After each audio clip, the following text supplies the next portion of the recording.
वडापाव तोंडाला पाणी आलं ना वैताग.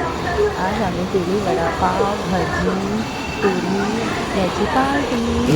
आमच्याकडे आलेले होते गेस्ट. आम्ही केली मस्त वडापाव ची पार्टी. बघा चहा आणि वडापाव खाण्याची मजा. त्याने मला ते पुरे बिल्डिंग वगैरे दाखवले. हा ते पार्किंग वगैरे दाखवले सर्व का ते. चला तर गाय चहा आणि वडापावची मजा करूया. या तुम्ही पण खायला वडापाव खायला. मस्त वडापाव खाऊ नका. ह्या सगळ्या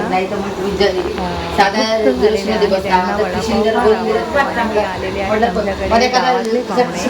त्यांना मुंबईचा वडापाव हा खूपच आवडतो. त्यामुळे आज आम्ही यांना नाश्ता म्हणून वडापावच खाऊ घातला आणि इथला वडापाव खूपच टेस्टी आहे गाईस.